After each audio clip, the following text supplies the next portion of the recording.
Auto வந்து கிட்டத்தட்ட ஒரு 3 லட்சம் ரூபா. பாதி காசு வந்து நான் கொடுத்தேன், மீதி காசு இன்னொருத்தர் மீதி காசு கொடுத்தவரு இப்ப வரப்போறாரு. அவரை பாக்குறீங்களா?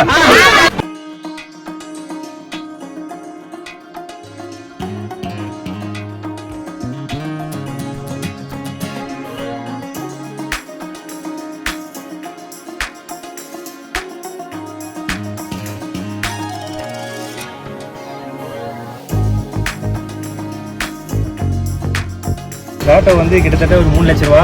பாதி காசு வந்து நான் கொடுத்தேன், மீதி காசு இன்னொருத்தர் மீதி காசு கொடுத்தவரு இப்ப வரப்போறாரு. அவரை பாக்குறீங்களா?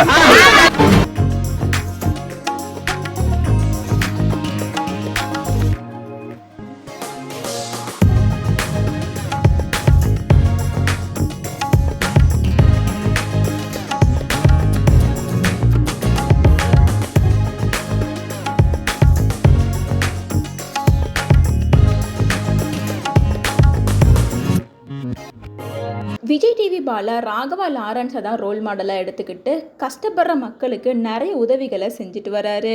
இந்த விஷயம் லாரன்ஸ் காதுக்கு போயிட்டு கேபிஒய் பாலா கூட சேர்ந்து 2 பேருமே நிறைய உதவிகளை ரீசெண்ட் டேஸாக செஞ்சுட்டு வராங்க. கேபிஒய் பாலா ஆரம்பத்தில் நிறைய ஆம்புலன்ஸ் வாங்கி கொடுக்கறது, கஷ்டப்படுற மக்களுக்கு பணம் கொடுக்கறது அப்படின்னு நிறைய உதவிகளை செஞ்சுட்டு இருந்தாங்க.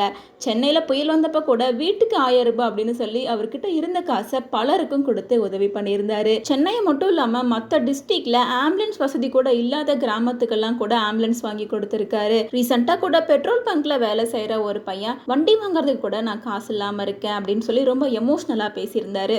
அதை கேட்ட பாலா சர்ப்ரைஸா அந்த பையனுக்கு பைக்கை கிஃப்ட் பண்ணியிருந்தாரு. இது மாதிரி ரீசெண்டா நிறைய பேத்துக்கு நிறைய ஹெல்ப்பா பண்ணிட்டு தான் இருக்காரு. அந்த வகையில் கணவனை இழந்து 3 குழந்தைங்களை வச்சுட்டு கஷ்டப்படுற ஒரு பெண்மணிக்கு ஆட்டோ வாங்கி கொடுத்து ஹெல்ப் பண்ணியிருக்காரு. அந்த பெண் ரொம்ப கஷ்டப்பட்டு ட்ரெயினில் சமோசா விற்று தான் அந்த 3 குழந்தைங்களையும் கஷ்டப்பட்டு வளர்த்திட்டு இருக்காங்க. மேலும் அந்த பெண்ணுக்கு ஆட்டோ ஓட்டுறது அப்படிங்கிறது தான் மிகப்பெரிய கனவாக இருந்திருக்கு.